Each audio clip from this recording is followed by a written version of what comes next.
दोस्तों अगले महीने यानी कि अक्टूबर से देश में कई बड़े बदलाव होने वाले हैं। तो आज की इस वीडियो में हम आपको इन्हीं के बारे में बताएंगे। पर इससे पहले आइए आपको बताते हैं आज 26 सितंबर को जस्ट अभी की कुछ बड़ी खबरें शायद ये आपके काम की हो सकती हैं। तो इसी की वजह से वीडियो को थोड़ा सा भी भगाए बिना ध्यान से आखिर तक देखें ताकि कोई भी जानकारी मिस ना हो। वीडियो में बढ़े आगे इससे पहले बस आपसे एक छोटी सी रिक्वेस्ट है कि वीडियो को लाइक कर दें और शेयर कर दें, क्योंकि आपका लाइक और शेयर करना ही होता है हमारी मेहनत का फल। तो देखें ये पहली खबर। मनी लॉन्ड्रिंग केस में जैकलिन फर्नांडिस को मिली बेल। वकील के कपड़ों में अदालत पहुंची ताकि कोई पहचान न सके। अब अगली सुनवाई होगी आने वाले 22 अक्टूबर को।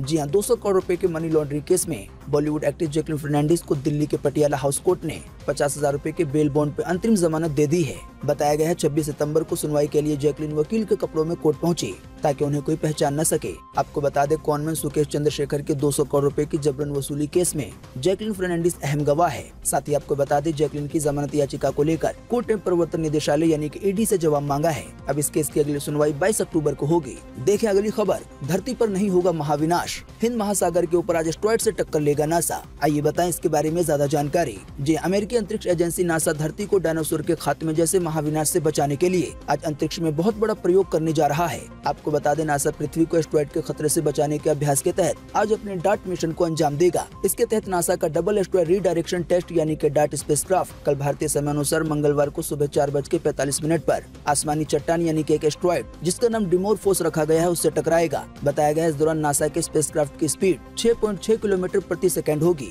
नासा के मुताबिक 33 करोड़ डॉलर से बना ये स्पेसक्राफ्ट हिंद महासागर के 1 करोड़ 10 लाख किलोमीटर ऊपर यानी कि अंतरिक्ष में एस्टेरॉयड डिमोरफोस से टकराएगा। बताया गया है इस नासा के स्पेसक्राफ्ट का वजन लगभग आधा टन है। आसमानी चट्टान से टकराने के बाद ये एयरक्राफ्ट पूरी तरह से तबाह हो जाएगा। असल में इस टक्कर के जरिए नासा पहली बार ये पता लगाने की कोशिश करेगी कि क्या धरती के लिए खतरा बनने वाली किसी आसमानी चट्टान के रास्ते को इस तरह के टक्कर के जरिए बदला जा सकता है या नहीं। दोस्तों शायद आपने भी सुना होगा कि माना जाता है कि करोड़ों साल पहले धरती से विशाल एस्टेरॉयड टकराने के बाद महाकाय डायनासोर खत्म हो गए थे। तो नासा इसी तरह के महाविनाश से इंसानों को बचाने के लिए ये प्रयोग करने जा रही है। दोस्तों अगर टक्कर होने के बाद एस्टेरॉयड का रास्ता बदल जाता है तो कल मंगलवार को साइंस की दुनिया में एक बड़ा रिकॉर्ड बनेगा। साथ ही आपको बता दें टक्कर होने के बाद इसके कुछ फोटो या वीडियो आ सकते हैं। तो इन्हें देखना चाहते हैं तो आप हमारे चैनल को सब्सक्राइब करके बेल के आइकन को दबा सकते हैं ताकि ये आने वाली जानकारी आप तक पहुंच सके। देखिए अगली खबर। प्रधानमंत्री मोदी ने दी देशवासियों को नवरात्रि की बधाई। जी हां, प्रधानमंत्री नरेंद्र मोदी ने सोमवार को नवरात्रि के आरंभ पे देशवासियों को शुभकामनाएं दी और कामना की ये पावन अवसर हर किसी के जीवन में नई ऊर्जा और नए उत्साह का संचार करे। पीएम मोदी ने ट्वीट करके कहा कि शक्ति की उपासना के महापर्व नवरात्रि की आप सभी को बहुत बहुत शुभकामनाएं। साथ ही आगे लिखा है कि आस्था और विश्वास का ये पावन अवसर हर किसी के जीवन में नई ऊर्जा और नए उत्साह का संचार करे। साथ ही पीएम मोदी ने कहा कि देवी शैलपुत्री की आराधना के साथ सोमवार से नवरात्रि का शुभारंभ हो रहा है। साथ ही दोस्तों आपको बता दें इस मौके नवभारत टाइम्स की तरफ से बताया गया है कि पीएम मोदी नवरात्रि के व्रत किस तरह से रखते हैं। तो देखिए इससे जुड़ी ये खबर। जी हां, बताया गया है कि नवरात्रि में 9 दिन तक पूरा उपवास रखने के बावजूद पीएम मोदी के रूटीन में ज्यादा बदलाव नहीं दिखता है।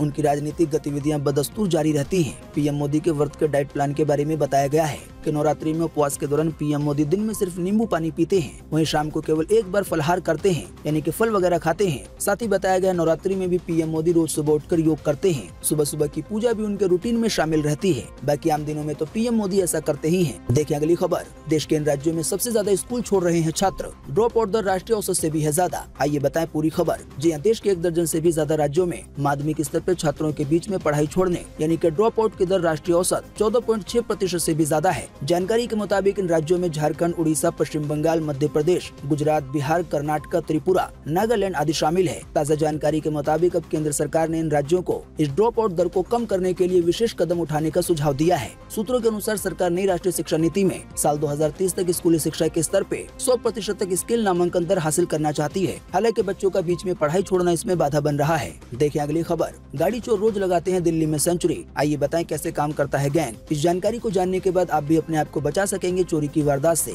जी हां, देश की राजधानी दिल्ली में साल 2020 में हर रोज औसतन 86 गाड़ियां चोरी होती थी। हालांकि साल 2021 में यह आंकड़ा 96 हो गया, यानी अकेले देश की राजधानी दिल्ली में रोजाना लगभग 100 गाड़ियां चोरी हो रही हैं। एक अनुमान के मुताबिक बताया गया है कि साल 2020 में जो रोजाना 86 गाड़ियां चोरी होती थी तो इनमें से लगभग 9 गाड़ियों को पुलिस ढूंढ लेती थी। फिर 2021 में ये 10 को पार कर गया। वहीं साल 2022 में पुलिस के गाड़ी ढूंढने का आंकड़ा 15 तक पहुंच गया है। असल में अभी हाल ही में पुलिस की तरफ से कई गैंगों का भांडाफोड़ किया गया है। इसी दौरान कई गाड़ी चोर पकड़े गए हैं। हालांकि ये धंधा अभी भी रुकने का नाम नहीं ले रहा है। इन चोरों को पकड़ने के बाद ये भी पता चला है कि गाड़ियां किन किन समय पे ज्यादा चोरी होती हैं। पुलिस अफसरों ने बताया है कि अब तक पकड़े गए गैंगों का अलग अलग ट्रेंड देखने को मिला है। बताया गया है कुछ गैंग सुबह 5 बजे से 8 बजे तक मॉर्निंग वॉकर को अपना निशाना बनाते हैं। जैसे ही लोग गाड़ी पार्क करके जिमिया पार्क में चले जाते हैं, वैसे ही चोर गाड़ी उड़ा लेते हैं। वहीं कई गैंग दोपहर 10 बजे से शाम 5 बजे तक ऑफिस टाइम पे रोड पे खड़ी गाड़ियों को अपना निशाना बनाते हैं। हालांकि ज्यादातर चोर के गैंग रात 11 बजे से सुबह 4 बजे तक सन्नाटे में काम को अंजाम देना सेफ मानते हैं। बताया गया है गाड़ियों के ऑटोमेटिक होने से चोरों के लिए अब गाड़ी उड़ाना काफी आसान हो गया है। चाइनीज ऐप के जरिए गाड़ी पे लगे बारकोड को क्रैक करना हो या फिर मेकिंग टैप से नई चाबी बनाना हो, इन सब में चोर माहिर है। बताया गया है चोर पीछे का छोटा शीशा तोड़कर तारों के जरिए गाड़ी के दरवाजे का लॉक खोल लेते हैं। इसके बाद बनाई गई अपनी चाबी से गाड़ी को चुरा लेते हैं। पुलिस अफसर बताते हैं इन सब काम को करने में महज 5 मिनट का समय लगता है। दोस्तों, अगली खबर के बारे में बताने से पहले आपके लिए एक बड़ा सर्वे और एक बड़ा सवाल। अगर आप इसमें हिस्सा लेंगे और इसका जवाब देंगे तो इससे काफी कुछ पता चलेगा। दोस्तों, आपको इसी वीडियो के नीचे कमेंट बॉक्स में कमेंट करके बताना है कि अपने देश का वो कौन सा राज्य है जो सबसे ज्यादा साफ है। वीडियो को पूरा देखने के बाद नीचे कमेंट बॉक्स में अपना जवाब जरूर लिखें। आपके दिए गए जवाब से काफी कुछ पता चलता है। देखिए अगली खबर। पाकिस्तान की महिला मंत्री की लंदन में हुई फजीहत। जनता ने कहा चोरनी चोरनी। देखें इससे जुड़ा एक वीडियो। मरियम औरंगजेब जा रही है। ये मरियम औरंगजेब है जो कि बड़े बड़े दावे करती है वहाँ टीवी पे बैठ के, बड़े बड़े दावे करती है और दुपट्टा सर पर नहीं है इसके। ये देखो, ये चोरों की सरदारनी है। चोरनी लूट के और खा गए। और यहाँ पर सेंट्रल लंदन में फिर रही है ये पाकिस्तानियों का पैसा खा के, पाकिस्तानियों का खून चूस के यहाँ पर फिर रहे हैं ये। जी हाँ, जैसा कि आपने वीडियो में देखा कि पाकिस्तान की सूचना मंत्री की लंदन में फजीहत हो गई। पाकिस्तानी मूल के लोगों ने मंत्री मरियम औरंगजेब को लंदन के कॉफी शॉप के बाहर देख लिया, जिसके बाद लोग हुटिंग करने लगे। पाकिस्तानियों ने अपनी मंत्री को चोर भी कहा। इससे जुड़ा वीडियो अब सोशल मीडिया पे वायरल हो रहा है। वीडियो में देखा जा सकता है कि किस तरह पाकिस्तान की मंत्री लोगों से भाग रही है। देखिए अगली खबर। 1 साल से नाबालिग बेटी के साथ रेप कर रहा था पिता। ये दर्दनाक दास्तां सुन के हर कोई है हैरान। जी हाँ, यूपी में मुरादाबाद के कांट थाना क्षेत्र में पिता पुत्री के रिश्ते को शर्मसार कर देने वाला एक मामला सामने आया है। जानकारी के मुताबिक यहाँ एक नाबालिग ने अपने पिता पे दुष्कर्म का आरोप लगाया है। पीड़ित बेटी का कहना है कि उसका पिता 1 साल से उसकी इज्जत लूट रहा था। साथ ही ये भी बताया विरोध करने पे वो जान से मारने की धमकी देता था। अब पीड़ित बेटी की तहरीर के आधार पे पुलिस ने आरोपी के खिलाफ केस दर्ज कर लिया है। हालांकि आरोपी यानी कि बेटी का बाप फरार है। नाबालिग 17 साल की लड़की का आरोप है कि उसका पिता पिछले 1 साल से उसके साथ बलात्कार करता आ रहा है। जब माँ दवाई लेने के लिए बाहर जाती थी तो वो अपने वारदात को अंजाम देता था। साथ ही लड़की का पिता किसी को भी कुछ भी बताने पर माँ, भाई और बहन को जान से मारने की धमकी देता था। इसी डर की वजह से लड़की पिछले 1 साल से सच बताने की हिम्मत नहीं जुटा पा रही थी। देखिए अगली खबर। मार्च 2024 तक राज्य ग्राम के हर घर में पीने का साफ पानी उपलब्ध हो। यूपी के मुख्यमंत्री योगी आदित्यनाथ का बयान। जी हाँ, उत्तर प्रदेश के मुख्यमंत्री योगी आदित्यनाथ ने बीते रविवार को कहा कि सरकार का लक्ष्य मार्च 2024 तक प्रत्येक राजस्व गाँव के हर घर में पीने का साफ पानी उपलब्ध कराना है। इसी बारे में राज्य सरकार के एक प्रवक्ता ने बताया है कि मुख्यमंत्री ने बीते रविवार को जल जीवन मिशन के तहत संचालित हर घर नल योजना के कार्यों की समीक्षा की और इससे जुड़े कुछ जरूरी दिशा निर्देश जारी किए। साथ ही मुख्यमंत्री योगी आदित्यनाथ ने कहा कि सरकार का लक्ष्य है कि मार्च 2024 तक हर राज्य 100 ग्राम के घर में पीने का साफ पानी उपलब्ध हो। साथ ही कहा ये भी सुनिश्चित किया जाए कि नल से जल का कनेक्शन हर घर के आंगन में पहुंचे। तो अब देखते हैं मार्च 2024 तक सरकार का ये लक्ष्य पूरा हो पाता है या नहीं, यानी कि उत्तर प्रदेश के हर घर के आंगन में पानी के नल का कनेक्शन पहुँच पाता है या नहीं। देखें अगली खबर। अगले महीने 1 अक्टूबर से होंगे ये 6 बड़े बदलाव। आइए बताएं इनके बारे में एक एक करके।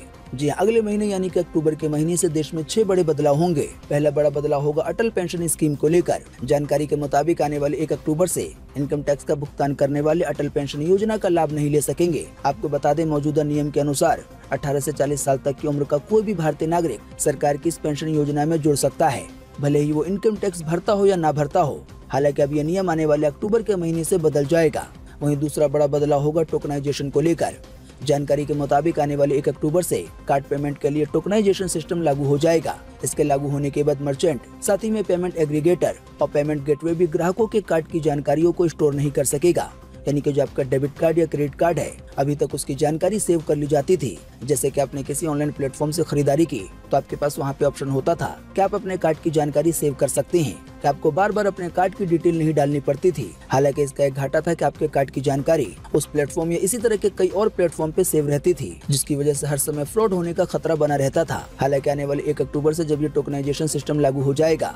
वहीं दोस्तों तीसरा बड़ा बदलाव होगा म्यूचुअल फंड को लेकर। जानकारी के मुताबिक आने वाले 1 अक्टूबर या इसके बाद म्यूचुअल फंड में निवेश करने वाले लोगों के लिए नॉमिनेशन की डिटेल देना जरूरी होगा। ऐसा नहीं करने वाले निवेशकों को एक डिक्लेरेशन फॉर्म भरना होगा। डिक्लेरेशन में नॉमिनेशन की सुविधा नहीं लेने की घोषणा करनी होगी। वहीं दोस्तों अगला बड़ा बदलाव होगा स्मॉल सेविंग स्कीम को लेकर। जानकारी के मुताबिक आरबीआई के रेपो रेट बढ़ाने के बाद देश के ज्यादातर बैंकों ने एफडी पे मिलने वाले ब्याज दर में बढ़ोतरी की है। ऐसे में अब post office small saving scheme जैसे कि पीपीएफ या सीनियर सिटीजन सेविंग स्कीम, इसी तरह की जो भी स्कीमें हैं उनकी ब्याज दरों में बढ़ोतरी हो सकती है। बताया गया है नई ब्याज दरों का ऐलान 30 सितंबर को ही किया जा सकता है। आप इस इमेज के जरिए देख सकते हैं कि अभी पोस्ट ऑफिस की कौन सी स्कीम पर कितने फीसदी का ब्याज मिल रहा है। दोस्तों वहीं अगला बड़ा बदलाव हो सकता है डीमेट अकाउंट को लेकर, जिसके जरिए हम ट्रेडिंग या पैसे इन्वेस्ट करते हैं शेयर बाजार में। जानकारी के मुताबिक डीमेट अकाउंट होल्डर्स को 30 सितंबर 2022 तक 2 फैक्टर ऑथेंटिकेशन पूरा करना होगा। इसके बाद ही आप अपने डीमेट अकाउंट में लॉगिन कर पाएंगे। दोस्तों आपको बता दें 2 फैक्टर ऑथेंटिकेशन लगाने की वजह से आपका डीमेट अकाउंट काफी ज्यादा सेफ हो जाएगा। 2 फैक्टर ऑथेंटिकेशन करने के बाद तब आपके फोन पे एक ओटीपी आएगा। ओटीपी डालने के बाद ही आपका अकाउंट लॉगिन होगा। वहीं दोस्तों अगला बड़ा बदलाव हो सकता है गैस सिलेंडर को लेकर। दोस्तों आपको बता दें हर महीने की 1 तारीख को एलपीजी गैस सिलेंडर की कीमतों की समीक्षा की जाती है, यानी कि सिलेंडरों के दाम को या तो घटाया जाता है या तो बढ़ाया जाता है, या कई बार इसके दाम स्थिर भी रखे जाते हैं। हालांकि फिलहाल जो जानकारी मिल रही है उसके मुताबिक आने वाले महीने में घरेलू और कमर्शियल दोनों ही गैस सिलेंडर के दामों में कटौती हो सकती है। वीडियो देखने के लिए आपका बहुत बहुत धन्यवाद। Thanks for watching.